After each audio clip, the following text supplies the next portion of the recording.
یا نبی سلام علیکہ، یا رسول سلام علیکہ، یا حبیب سلام علیکہ، صلوات اللہ علیکہ، یا نبی سلام علیکہ۔ بسم اللہ والحمد للہ والصلاة والسلام علی خاتم النبیین۔ الحمدللہ، ماہ رمضان المبارک جاری ہے اور رمضان شریف کا آخری عشرہ یعنی آخری 10 دن تشریف لانے والے ہیں۔ مسلمانوں، ماہ رمضان کا آخری عشرہ بہت اہمیت کا حامل ہے۔ ہمیں اس عشرے کی قدر کرنی چاہیے اور اس کی عبادات اور اس کی فضیلت کو معلوم کرنے کی کوشش کرنی چاہیے۔ آئیے میں آج آپ کو رمضان المبارک کے عظیم الشان آخری عشرے کے بارے میں معلومات فراہم کرتا ہوں۔ حضرت ام المؤمنین بی بی عائشہ صدیقہ رضی اللہ عنہا فرماتی ہیں کہ جب رمضان المبارک کا آخری عشرہ آتا تو رسول اللہ صلی اللہ علیہ وآلہ وسلم راتوں کو جاگتے اور آپ صلی اللہ علیہ وآلہ وسلم اپنے گھر والوں کو بھی جگاتے اور کمر بستہ ہو کر خوب عبادات کا اہتمام فرماتے۔ اسی طرح ایک حدیث پاک میں آیا ہے کہ رسول اللہ صلی اللہ علیہ وآلہ وسلم جتنی محنت مشقت عبادات میں رمضان المبارک کے آخری عشرے میں فرماتے تھے، اتنی محنت کسی اور مہینے میں یا دنوں میں نہیں فرماتے تھے۔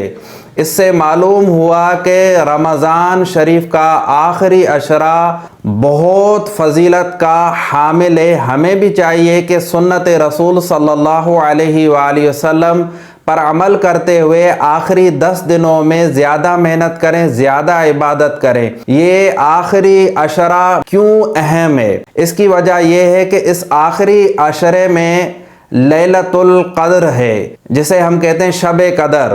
دیکھیں، شب قدر فکس نہیں ہے کہ اسی تاریخ کو ہے۔ اب یہ شب قدر کیا چیز ہے؟ اللہ تبارک و تعالی قرآن پاک میں سورۃ القدر میں پارہ 30 میں ارشاد فرماتا ہے، اِنَّا أَنزَلْنَاهُ فِي لَيْلَةِ الْقَدْرِ، یعنی بے شک ہم نے اسے یعنی قرآن کو شب قدر میں اتارا۔ وَمَا أَدْرَاكَ مَا لَيْلَةُ الْقَدْرِ، اور تمہیں کیا معلوم کہ شب قدر کیا ہے؟ مزید فرمایا، لیلۃ القدر خیر من الف شہر، شب قدر 1000 مہینوں سے بہتر ہے۔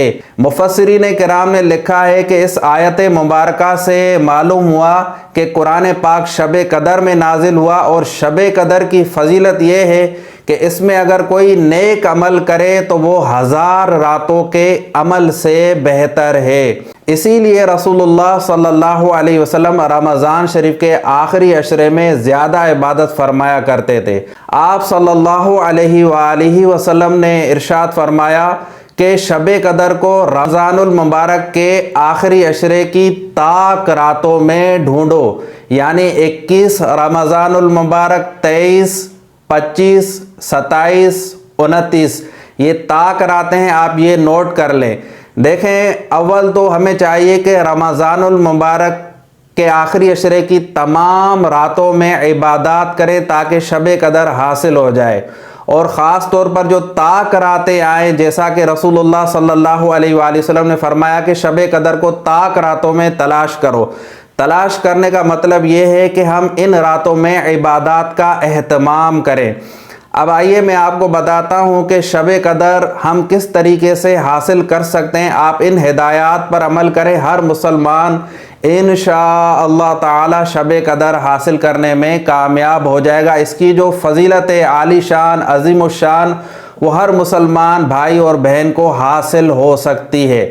جی ہاں، آئیے سنیے، دیکھیں کہ سب سے پہلے یہ نوٹ کر لیں کہ رمضان المبارک کے آخری عشرے میں ہم نے مغرب سے ہی عبادات کا اہتمام شروع کرنا ہے۔ نماز مغرب ادا کریں، اس کے بعد آپ کچھ نہ کچھ نوافل 2 رکعت کر کے پڑھیں، کچھ تلاوت کریں، کچھ درود شریف پڑھیں، کچھ تسبیحات پڑھیں، دعائیں کریں اس نیت سے کہ ہو سکتا ہے کہ یہ شب قدر ہو۔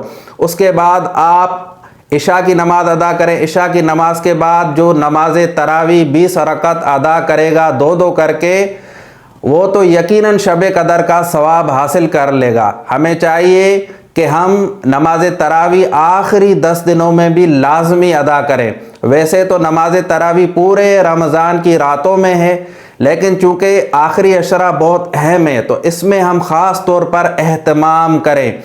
اس کے بعد ہم 2 رکعت کر کے جتنا ہو سکے، جتنی دیر ہم جاگ سکتے ہیں، ڈیوٹی والے لوگ بھی ہوتے ہیں، کام کاج والے بھی لوگ ہوتے ہیں، لیکن یاد رکھیے گا کہ شب قدر کا جو ثواب ہے، شب قدر جو پانا ہے، اس کا یہ مطلب نہیں ہے کہ جو ساری رات پوری رات جاگتا رہے گا، 1 منٹ بھی نہیں سوئے گا، اسی کو یہ فضیلت ملے گی، ایسا نہیں ہے۔ بلکہ جو شب قدر میں اپنی استطاعت کے مطابق عمل کر لے گا، عبادات کر لے گا، تو اس کو بھی یہ ثواب مل جائے گا۔ تو بس آپ یہ نوٹ کر لیں کہ رمضان المبارک کے آخری عشرے میں ہم نے مغرب سے ہی عبادات شب قدر کی نیت سے سٹارٹ کرنی ہے۔ دیکھیں اس میں عبادت کا کوئی خاص طریقہ منقول نہیں ہے، البتہ رسول اللہ صلی اللہ علیہ وسلم کے قول و فعل سے اور صحابہ کرام کے عمل سے یہ ثابت ہوتا ہے کہ آپ صلی اللہ علیہ وآلہ وسلم نوافل کی کثرت فرماتے۔ نوافل آپ جیسے عام نوافل پڑھتے ہیں ایسے پڑھ لیں، 2 رکعت کر کے تلاوت قرآن پاک کریں۔ آپ مختلف عبادات کریں، یعنی مختلف نیکیاں کریں اس رات میں آخری عشرے میں، پھر کچھ دیر تسبیح پڑھیں، کچھ دیر دعائیں مانگیں۔ حضرت بی بی عائشہ صدیقہ رضی اللہ عنہا نے عرض کیا، یا رسول اللہ صلی اللہ علیہ وسلم، اگر مجھے معلوم ہو جائے شب قدر یہ ہے تو میں کیا پڑھوں، کیا کہوں؟ آپ صلی اللہ علیہ وآلہ وسلم نے ارشاد فرمایا، یہ دعا کثرت سے مانگو۔ وہ کون سی مشہور دعا ہے شب قدر کی دعا؟ اللہم انکا عفو تحب العفو فاعف عنا، یعنی اس کا ترجمہ ہے، اے اللہ بے شک تو معاف فرمانے والا ہے، معافی کو پسند فرماتا ہے، مجھ گناہگار کو بھی معاف فرما دے۔ یہ بڑی جامع دعا رسول اللہ صلی اللہ علیہ وآلہ وسلم نے شب قدر کے حوالے سے ہمیں سکھائی۔ ہمیں چاہیے کہ اس دعا کا اہتمام کریں۔ یہ دعا مشہور ہے، آپ کو مل جائے گی، چاہے تو ہم سے رابطہ کر کے آپ لے لیں یا ہم اسکرین پر ویڈیو میں چلا دیں گے۔ آپ یہ دعا شب قدر میں ضرور پڑھیں۔ اس دعا پر غور کریں کہ دعائے مغفرت مانگی جا رہی ہے، اور یہ بڑی جامع ہے کہ جب ہم اللہ تبارک و تعالیٰ سے دعائے مغفرت مانگیں گے، ہماری مغفرت ہو جائے گی تو سمجھے سب کچھ مل گیا۔ لہٰذا تمام مسلمانوں کو چاہیے کہ آخری عشرے میں عبادات کا اہتمام کریں۔ جن بھائیوں بہنوں سے ہو سکے اعتکاف کریں۔ رسول اللہ صلی اللہ علیہ وآلہ وسلم نے ارشاد فرمایا، جو رمضان المبارک کے آخری 10 دنوں میں اعتکاف کر لے تو وہ ایسا ہے گویا کہ اس نے 2 حج اور 2 عمرے کیے۔ سبحان اللہ۔ رسول اللہ صلی اللہ علیہ وآلہ وسلم نے پوری زندگی رمضان المبارک کے آخری عشرے میں اعتکاف فرمایا، اور آپ صلی اللہ علیہ وآلہ وسلم کے وصال کے بعد ازواج مطہرات نے بھی اعتکاف کیا۔ لہٰذا ہمیں چاہیے ہم 10 دن اعتکاف کا بھی اہتمام کریں۔ جس بھائی کی بہن کی استطاعت وہ 10 دن ہی کر لے۔ اگر کسی بھائی سے 10 دن کا اعتکاف نہیں ہوتا ہے، سنت اعتکاف کوئی مجبوری ہے، تو وہ دل میں یہ نیت کر لے کہ اگر یہ مجبوری نہ ہوتی تو میں 10 دن کر لیتا۔ اب یہ کہ کچھ نہ کچھ کر لے، چلو سنت اعتکاف نہیں کر سکتا تو 1 دن کا، 2 دن کا، 3 دن کا، چند گھنٹوں کا نفلی اعتکاف کر لے۔ نفلی اعتکاف میں آسانی ہوتی ہے۔ اس کا یہ مطلب نہیں ہے کہ سارے مسلمان سنت اعتکاف چھوڑ دیں۔ دیکھیں محلے میں کم سے کم 1 یا چند لوگوں کا اعتکاف میں بیٹھنا ضروری ہے۔ باقی مسلمان اپنی استطاعت کے مطابق مرد حضرات مسجد میں کچھ نہ کچھ عبادات کریں، جیسے ظہر میں چلے گئے تلاوت قرآن پاک کریں۔ اب اس میں نیت یہ ہے کہ نفلی اعتکاف کی نیت ہوگی، بس دل میں ہو کہ نفلی اعتکاف ہے۔ اسی طریقے سے ہماری بہنیں گھر میں بیٹھ کر جو ہے جہاں نماز پڑھتی ہیں، جو نماز کے لیے جگہ مختص کی ہے، وہاں نفلی اعتکاف کر لیں اور تلاوت کریں، درود شریف پڑھیں، تسبیحات پڑھیں، دعائیں بالخصوص آخری عشرے میں دعائیں خوب مانگیں۔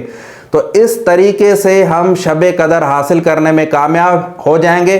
یاد رکھیں کہ شب قدر میں اگر کوئی عبادت کر لے، اب جو عبادت اپنی استطاعت کے مطابق آپ سے ہوتی ہے آپ کریں، پوری رات جو جاگ سکتا ہے پوری رات جاگے، افضل ہے۔ اگر پوری رات نہیں جاگ سکتا، نیند کا غلبہ ہے، صبح ڈیوٹی ہے، تو کچھ نہ کچھ عبادت کر لے۔ مغرب سے شب قدر سٹارٹ ہو جاتی ہے، جو اس میں عبادت کرے گا تو قرآن پاک کے مطابق اور احادیث کے مطابق اس کو 1000 مہینوں کی عبادت سے زیادہ ثواب ملے گا۔ یہ 1000 مہینوں کے 83 سال 4 ماہ بنتے ہیں۔ یعنی اگر کوئی شب قدر میں عبادت کر لے، اب چاہے تھوڑی کرے یا زیادہ کرے، اخلاص کے ساتھ کرے، اچھی نیت کے ساتھ کرے، گویا کہ اس نے 83 سال 4 ماہ عبادت کی۔ یہ شب قدر رسول اللہ صلی اللہ علیہ وآلہ وسلم نے امت مسلمہ کو اللہ کے حکم سے اس لیے عطا کی کہ امت مسلمہ اس میں عبادت کر کے، بنی اسرائیل کی عمریں زیادہ ہوتی تھی، اس میں وہ عبادات کرتے تھے، لہٰذا ہمیں چاہیے